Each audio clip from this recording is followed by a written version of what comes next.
মনিটাইজেশনের আগে পরে যেসব পেজগুলোতে ইস্যু আসে এবং মনিটাইজেশনের পরে যেসব পেজগুলোতে ইনকাম রেস্ট্রিক্টেড হয়ে যায়, ওদের ভুলগুলো কি ছিল, আমরা কী ধরনের ভুলগুলো করার কারণে এই সমস্যাগুলোতে পড়ি এবং এই ভুলগুলো থেকে কিভাবে বিরত থাকবো, পুরো বিষয়টা নিয়ে কথা বলবো।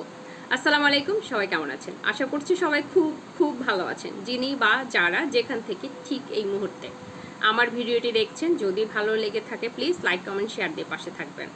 যেটা বলছিলাম, আমাদের পেজে মনিটাইজেশনটা অন হওয়া বড় কথা না, মনিটাইজেশন পাওয়াটা বড় কথা না, কিন্তু ইনকাম বন্ধ হয়ে যায় হুটছাট। দীর্ঘদিনের একটা রেস্ট্রিক্টেড দিয়ে দেয়। কেন দেয়? এই ভুলগুলো কি?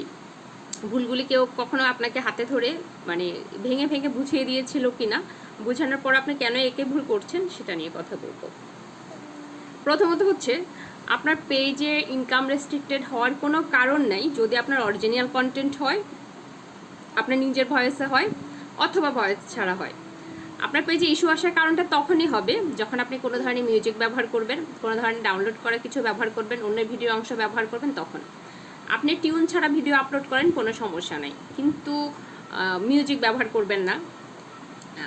ওয়াজ মিউজিক অথবা আপনি ভিডিও করছেন, আপনার অজান্তেই আপনার বাসায় টিভি চলছে অথবা মোবাইলে কোনো বাচ্চা কোনো গেম দেখছে, কিছু করছে, আর মানে ওরা ডিভাইসের মাধ্যমে কিছু করছে, ওই সাউন্ডগুলো কিন্তু আপনার পেজে কপিরাইটের কারণ হতে পারে। আর সবচেয়ে বেশি কপিরাইট এখন এই মুহূর্তে যেটা আসছে, যারা বিভিন্ন পলিটিক্যাল ইস্যু হোক, যে কোনো ধরনের ইস্যু হোক, মানবাধিকার সংক্রান্ত কিছু হোক, ওগুলোতে যে যারা কমেন্টস করছেন এবং যারা ওই ভিডিওগুলো শেয়ার করছেন, ওনাদের কিন্তু ইনকাম রেস্ট্রিক্টেড হচ্ছে, ওনাদের ইস্যু আসছে। আমার সামনে এরকম বেশ কিছু পেজ আসলো, সেই জন্য আমি ভাবলাম আমার যারা অডিয়েন্স আছে, আমার মতো ক্ষুদ্র মানুষকে যারা ফলো করেন, আমার থেকে যারা কিছু শেখার চেষ্টা করেন, ওনাদের সাথে ব্যাপারটা একটু ক্লিয়ার করি, ওনারা যারা এই ভুলগুলো করেন যেন আর না করে থাকেন।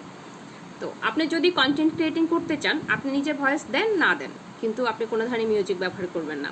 আপনার পেজটা ক্লিন থাকবে তখনই যখন আপনার নিজের অরিজিনাল কন্টেন্ট থাকবে, অথবা আপনার নিজের ভয়েসে কথা বলবেন। আর যারা ভয়েস দিতে না চান, ওনারা স্টিকারের মাধ্যমে বিভিন্ন যে লেখাগুলো আছে ওই লেখাগুলোর মাধ্যমে রিল আপলোড করবেন। আর টেক্সটের মাধ্যমেও লং ভিডিও আপলোড করা যায়। ধরেন আপনি যেই কন্টেন্টটা করছেন ওই কন্টেন্টটা টেক্সটের মাধ্যমে লিখে দিচ্ছেন, মানে প্রত্যেক পার্ট বাই পার্ট কী আসছে ওটা একটু সময় নিয়ে লিখে নিচ্ছেন। আর যারা খুব তাড়াহুড়া করছেন, আমার মনে হয় ওনার জন্য এই কাজটা না। এই কাজটা করতে হলে সর্বোচ্চ শ্রম দিতে হয়, ধৈর্য নিয়ে লেগে থাকতে হয়। শ্রমটা কি? এখানে আপনার শারীরিক কোনো শ্রম নাই, শ্রমটা বেশি যায় মানসিক। আপনার সর্বোচ্চ ধৈর্য নিয়ে ভিডিওটা এডিট করতে হয়, ভিডিওটাতে ভয়েস দিতে হয়, নয়েজ রিডিউস করতে হয়, প্রপারলি আপলোড করতে হয়, তারপর আপনার ভিডিওটা পারফেক্টলি তৈরি হয় অন্যদের কাছে প্রেজেন্ট করার জন্য।